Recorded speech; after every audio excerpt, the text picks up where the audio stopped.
Cents Per Mile, featuring Charles Gracie and Paul Gibson, with loads of recruiting and marketing experience and backed by the largest driver audience in the world. We deliver carriers the driver perspective, find solutions, and help make sense make sense.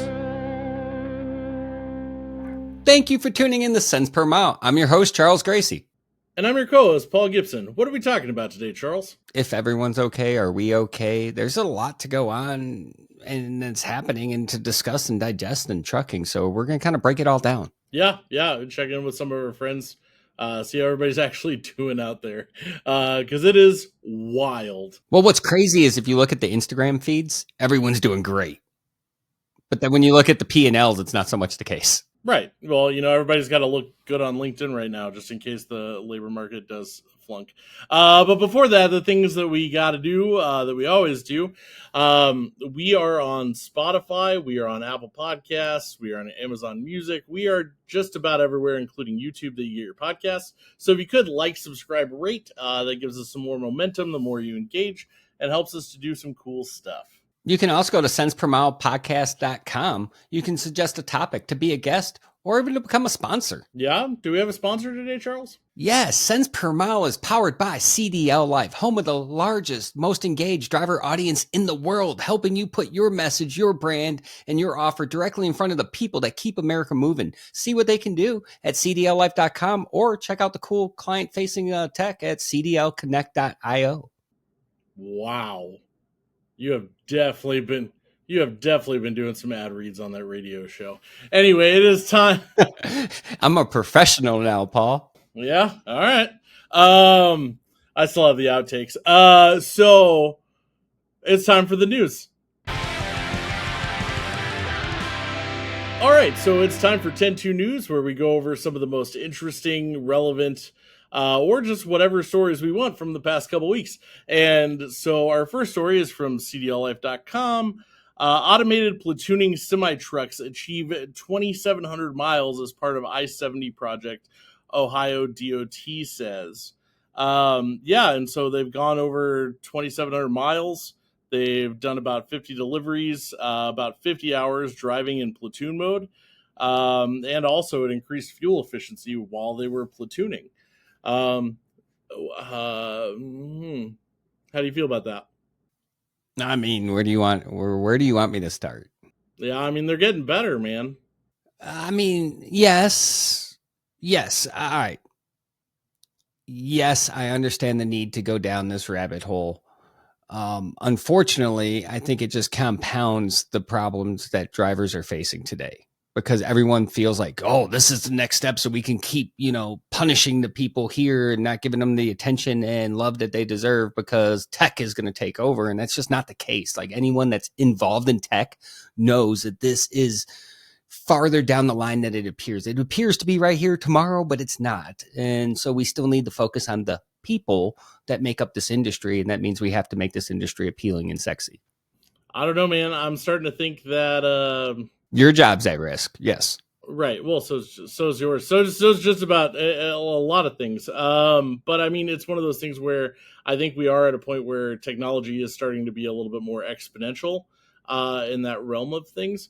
So I don't know, man. We've been saying, oh, it'll be like another. I'm starting to wonder if it'll be another 10 years.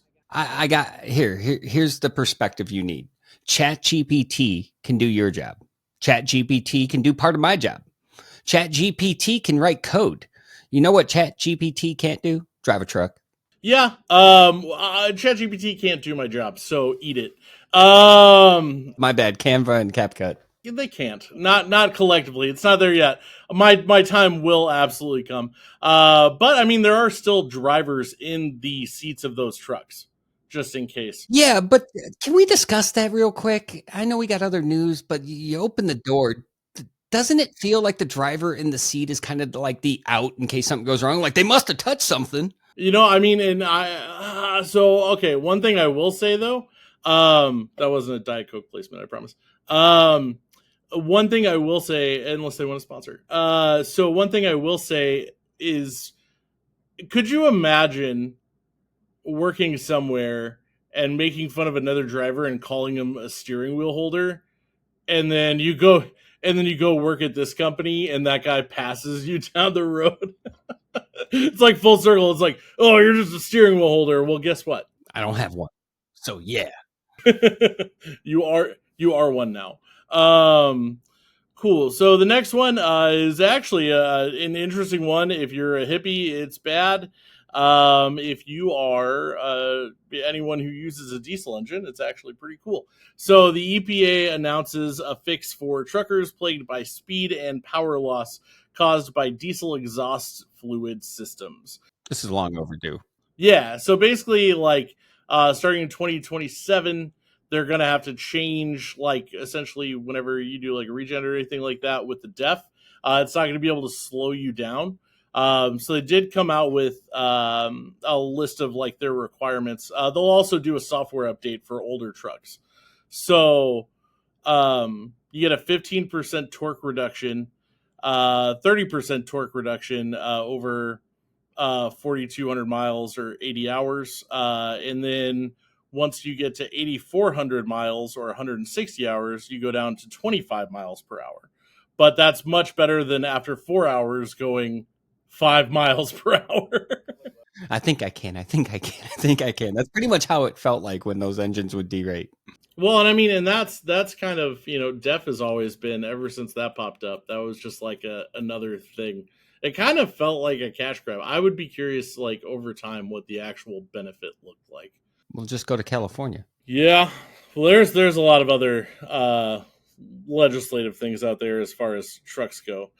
Speaking of legislative, so Trump fired the commissioner of Bureau and Labor Statistics a couple weeks ago in reaction to being skeptical of the jobs report, and he replaced her with EJ Antoni.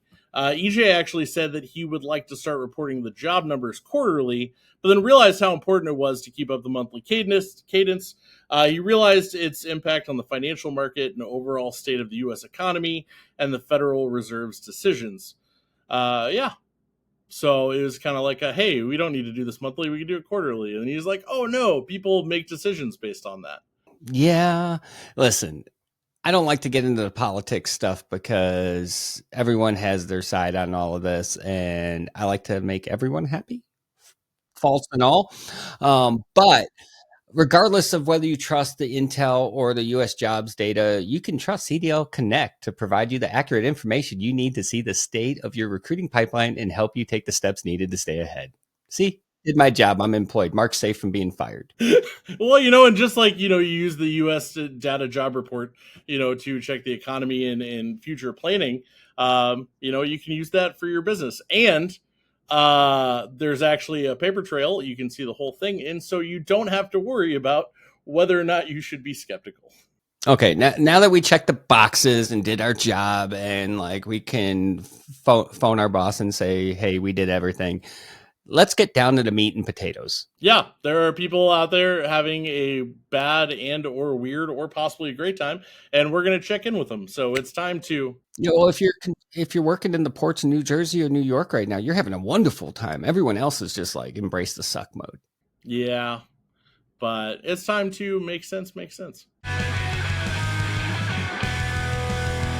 So it's time to make sense, and we're bringing in the pros, the experts, the industry movers and shakers. We got Tim Crawford with Tenstreet. We got Robert Pierson with Mesilla Valley Transport. We got George McWilliams with TAFS. So we're going to let them do the talking because they know best. And Paul and I, you shouldn't be taking advice from guys with microphones, honestly. Wow. Especially the guy that talks to a microphone and holds a camera. All right, thanks for tuning in. No, seriously, guys, I appreciate you guys coming on the Cents Per Mile. It's one of the episodes that we generally try to do a couple times a year. People really want to understand what is happening in trucking, in freight, in ports, in the world at points. And you guys collectively have touched multiple sides of it where we can have a real, true conversation to the state of freight. The state of trucking companies. We've seen a couple people be optimistic, like, oh, the year's getting better, and yet we're still seeing the body count collect, and I'm not sure it's over with this year. So let's start there. Robert, you're on the carrier side. How are carriers feeling in today's market, and are you hopeful? Uncertainty is pretty much the word of the day. Not all markets are created equal. Not all customers are created equal. Some have been hit differently than the others in the process. Our warehousing business is extremely robust right now as people try to beat tariffs. The tariffs keep getting pushed down the road. I think we're talking about another 90 days on China, which would bring technically from the Independence Day or whatever it was, end up being about 270 days of kicking the can down the road on China. Like TikTok. Yeah. So, and you can see it in the numbers when you look at the inflation numbers. Certain things are wildly out of control. Coffee, as an example, year over year is up about 20%, really related to the tariffs in Colombia, where other items that specifically come from China have not been impacted much whatsoever. So it's not one size fits all. A lot of winners versus losers at this moment. We are fortunate. We have a very diversified customer base in the way that we serve them. Um, but like I said, it varies wildly. We're still moving about 500 loads a day across the U.S.-Mexican border. Have a lot of things expanding on our dedicated business that we're working on right now. So it's not doom and gloom. With that said, if you look at the spot markets, in particular in areas like California, they look ugly. There's no other way to put that at this moment. And we're probably going to see a continuation of what we've seen recently with a couple of closures of companies. There's going to be 4 or 5 more over the course of the year. We'll probably see some surprising acquisitions in the process. We will end up coming out of it stronger.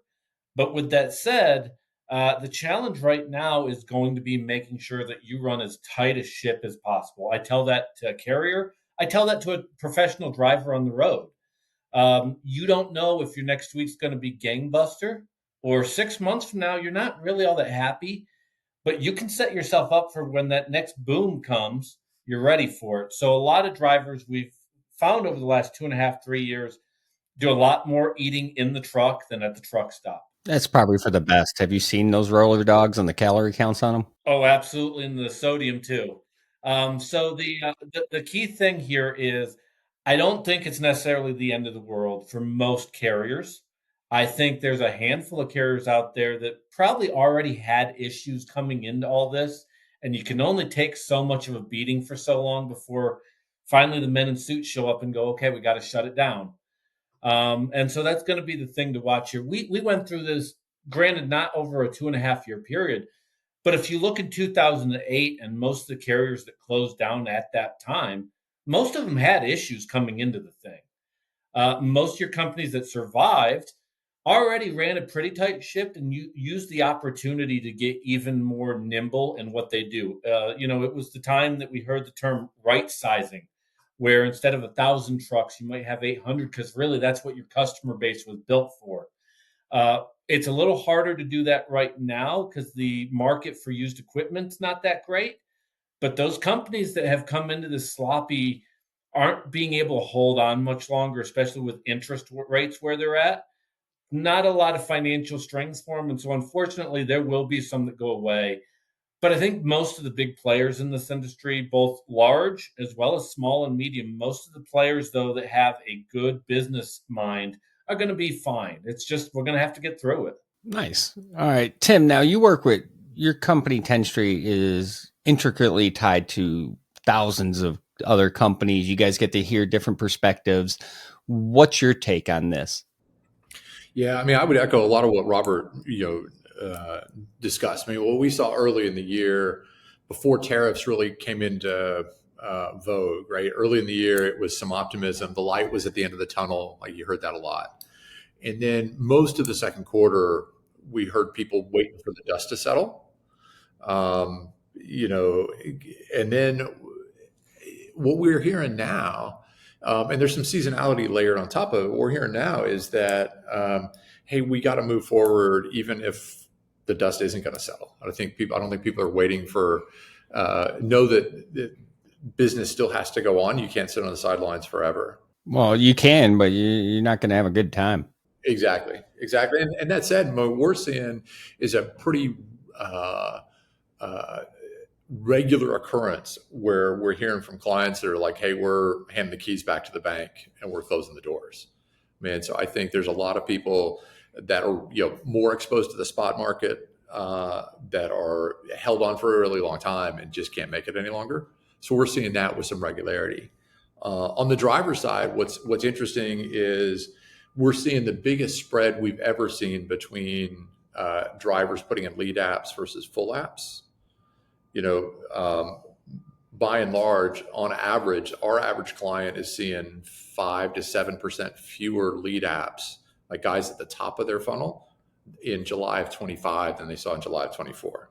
Right. So part of that is reduced advertising, part of it's reduced need, but part of it is clearly drivers not entering the market. But the drivers who are in the market are actually, most clients are seeing more full applications, more guys once a driver's into the process or is going deep into the process, which is a split we've never seen before, right? Normally those two numbers move in lockstep pretty much. And now and if you look at it, interestingly, if you look at it by segment, it's clear, what we think is clearly it's a flight to safety. Private fleets, and they're seeing even more applications, right? Bigger fleets, right, are about flat to slightly up. Mid-sized to smaller fleets, they're seeing really big drops. And so it's interesting times, that's for sure. Do you think that part of the reason that the bigger fleets are seeing a flat line is they're competing in a realm for drivers historically they wouldn't have competed with? Like, I hear a lot of people thinking that the bigger fleets are going after the more experienced drivers right now because they just don't have the infrastructure or the need for the newer drivers. I think that could be part of it. I think the other part of it, what we can see is, drivers want to be someplace that they know the doors aren't going to shut next month, and they're not going to have to worry about, hey, is my paycheck going to clear? And the bigger fleets that have made it this far through this freight recession, to Robert's point, hey, it's probably not the end of the world for those guys that run a really well-oiled machine. For the smaller fleets, man, that have operating ratios that aren't so great, that have a thinner margin, that maybe have more exposure to the spot market, I think the drivers are smart enough to go, wait, if I got a choice, I might not want to drive for that smaller carrier right now. Yeah. So it's like almost like a too big to fail kind of vibe. Yeah. No, I think that's a really good observation, Paul. I think that's a good way of putting it. All right. Now, George, you're on the factoring side, and you guys are intricate parts of a lot of companies that are starting up, trying to improve their cash flow, have operating money, which we know in markets like this are very important to their success. What are you seeing on that front, and what's setting the winners apart from the losers right now? So we're still down as far as overall on new entrants hitting the market on a daily basis, as far as people applying for their own authority. But really, from what I've seen and my perspective on it, is that the people that have applied, we've seen a big uptick over the past 2 months in new signees. So we're getting more new folks that are signing up with less people in the market. So we're grabbing more of a market share. But really what I think that means is the people that are getting into the business from our side of it, I feel like have a little bit more education on what it's going to take to get that going versus maybe 2 or 3 years ago when, obviously COVID, a lot of folks didn't have a choice, but hey, you know what? I can't go to work. So what do? Let's buy a truck and start a trucking company. So you're getting more, I think you're getting more business minded carriers, even the brand new drivers that are starting up their companies, a little more business minded than maybe what we would have seen a couple 2 or 3 years ago. And I think that's important because we always go off that old saying there's a warning label for everything. I think that there needed to be a warning label for the barrier to entry, because you saw everyone, I want to be an owner operator. Now everyone wants a trucking company. Everyone wants a recruiting firm. Everyone wants to be a consultant. Look at the body count on all of those. If you don't know what you're doing, if you don't know your operations, if you don't know your operating cost, how are you expected to successfully navigate markets like this? You're not. You're going to fail. So we're starting to see the separation of the whims from the people that actually have a true understanding of their business, their operating procedures, their operating costs. They have a solid foundation, and those people are still having a terrible time, but they're poised for much more length of success in the market like this than the people that came in on a whim, like, oh, I'm going to get rich quick. Like, this is trucking. That is not. It's kind of like Vegas. It's built off tiers. Well, and the brand new authorities, obviously with so many limitations on what they can do, what they can haul, who they can haul for, um, there's more of a focus on an understanding that I know that I've got to cut my teeth for the next 6 months to 12 months before I can really start opening up my doors and maybe expanding my business and growing, versus maybe even, 10 years ago, brand new carriers would all of a sudden go from one truck to 10 trucks within a short amount of time, get way in over their heads, and then unfortunately have to close shop or downsize within that first 12 months. So it makes a lot of your customers a little bit weary of a brand new person as we fast forward 10 years later. So I think business minded, and with other regulations coming to where it's like, hey, insurance is going to cut you off, right? They're not going to allow you to grow. I think a lot of things that sometimes we take as a negative, as far as with checks and balances being in place, can ultimately help us grow because we're not trying too hard too fast. Okay. Now we're going to shift gears a little bit. Robert, you're on the carrier side. You're talking to drivers. You're trying to rally the troops in a down market. What's some of the things that you are finding causing most of the success that you're finding in a market like this, or some of the things people are overlooking that are most critical to operating in markets like this? We're doing fairly well as what that could mean in this type of market. And part of our success has come from identifying over the last 3 to 5 years what we do well versus what we don't do so well. And fortunately, before a lot of the economic downturn took place, we did a lot of that soul searching of, hey, what is it that we excel at? And what is it we probably need to stop doing because we aren't very good at it? And I tell that to drivers. Find your niche that you're most comfortable with. So if you're a driver and you live in Houston, the money would tell you go get a TWIC card and you work out of the ports because that's where you're going to make most of your money, even if you're not using your TWIC card continuously. If you're a driver that you hear a lot fewer drivers saying, I don't do this, I don't do that, I don't. That person did not make it over the last 3 years. That person, there's a million things you can do in trucking, but if you only do three of them, you have very limited options available to yourself at this moment. So it's figuring out what you enjoy to do, what you do best, but not leaving yourself closed off to opportunities either, both as a carrier as well as a driver. And it's having that assertion of what is it that you do and you're going to focus on. We've done a good job of it, and we've reaped the benefits of it. Like I said, we've expanded out our dedicated business. We've technically over the last 12 months, we've grown by about 150 trucks. So we've actually expanded over that time. That's an accomplishment in the market like this. Congrats. It is. And our trucks are filled and our turnover is continuing to go in a positive direction. And a lot of it came from that stuff 4 years earlier of determining what do we do well, what do we not do well, and let's focus on what we do well and leave ourselves open to new opportunities. I tell a driver, you got to think the same way about your career. Most drivers, I think, are very focused on the next week. But the question would be is let's pretend that the economy we're currently in right now stays the same for the next 2 to 3 years. How would you survive that? And I think a lot of drivers having that 2 to 3 year mindset would lead to a lot of different decisions. As Tim pointed out, and we saw this in 08, if you're viewed as being financially stable, that is part of your value proposition in the marketplace. There are companies that will look at that as an opportunity to get job security and reap the benefits of that growth. If you're a smaller carrier, your pressure has to be on your sales team because you have to have a value proposition to the driver of stability.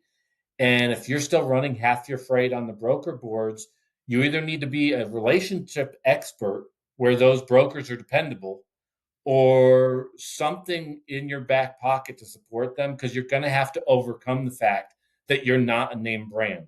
All right, nice. Now, Tim, we're going to shift gears a little bit. A lot of people are trying to figure out and understand which way the ebbs and flows of recruiting and driver movement are going to be for the remainder of this year. Do I want to put a lot of money into bringing today's drivers in?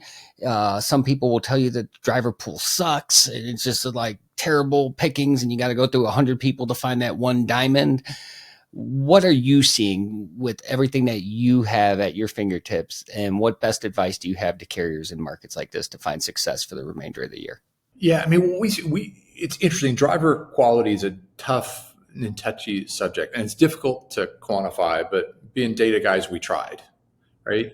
And one of the things we noticed is if you look at the difference between drivers that get hired and drivers that don't get hired, and all the sort of the obvious things you can quantify, number of accidents, number of tickets, number of times they got fired, all the things that they put on the application, there's very little difference between drivers that get hired and drivers that don't. Like if you look on average across the platform, Like 1 or 2 jobs difference. yeah, it's really. I mean, you look, it's really indistinguishable, right? If you looked at two populations across it, you can kind of tell. And there's always examples where somebody's got really bad safety record or really clean safety record where it's pretty clear. But we see the thing that's really driving is how interested the driver is with that carrier.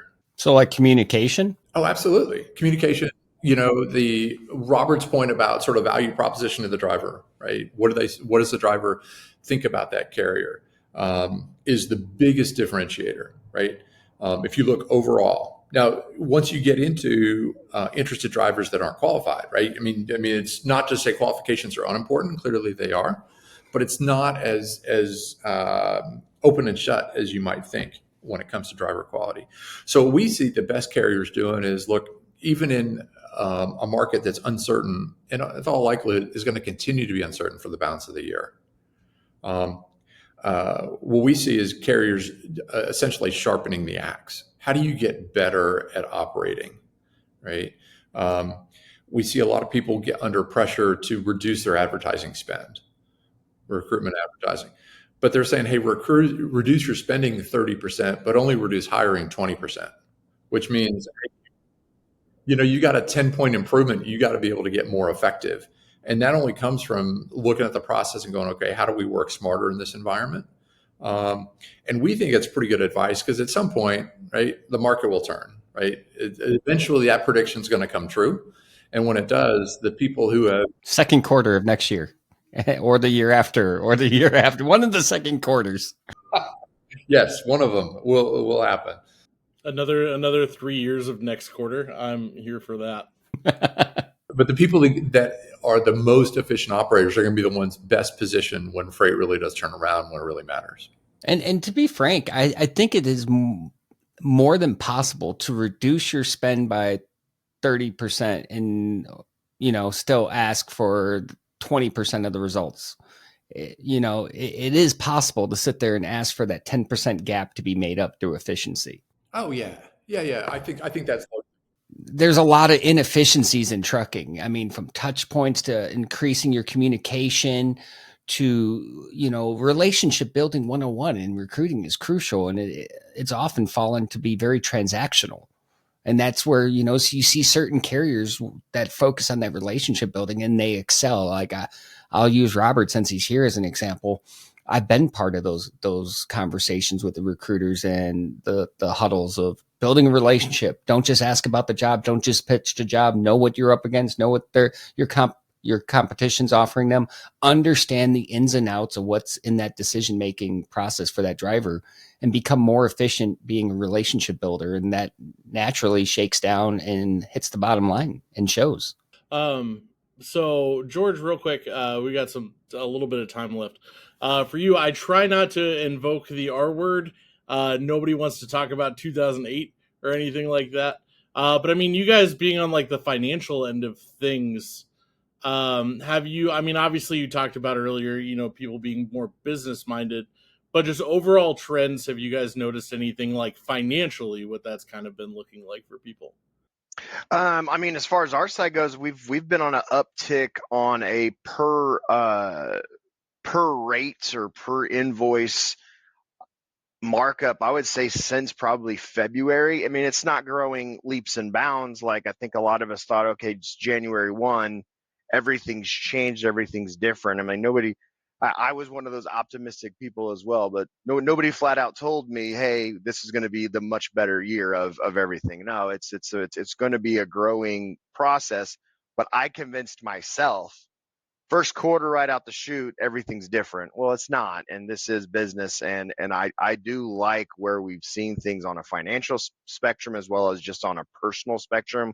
Whenever it comes to the relationship building, we've talked about it on here, where it's streamlining processes and being more efficient.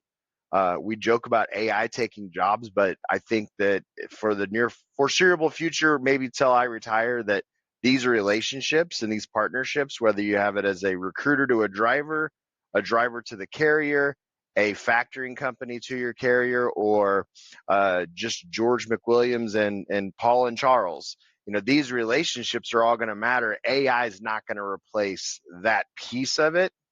I mean, I wish AI would redo my voice and face, but hey, we but that's just how life goes. But I think overall on the financial side, I mean, we do see an uptick. It's just not to the level that I think we all maybe secretly thought was going to happen as soon as the clock struck January 1. That's pretty much anyone with any reasonable expectation of this year knew it wasn't going to be a light switch. And I think it's safe to say that nothing's going to change overnight, but at the same point, I do believe that there's a sense of normalcy in this market. Like, it sat high for so long that people forgot what normal felt like because they set their operating cost when it was at an all-time high. And well, eventually the ebbs and flows happen and it comes down, and you have to prepare for when it comes down. So, I think it's foundational, and I think it's process driven and people driven, and people just need to focus on those core competencies, to Robert's point, of what they're good at, and shake out the stuff they're not. I think for our New Year's Eve episode, or like first one of next year, I think I'm just gonna pull some clips and see how the bar moved. But we're about out of time. No, hey, I've said all along it's not going to be a light switch, but I did like the optimism. Optimism does drive spend, and anyone that says otherwise, look at your P&L back from first quarter to now. All right, but no, appreciate you guys coming on Cents Per Mile to share your perspectives. But that's a wrap. So thanks for tuning in to Cents Per Mile. I'm your host, Charles Gracie, and that was a great show. Yep, that was pretty great. And I'm your co-host, Paul Gibson. See you next time.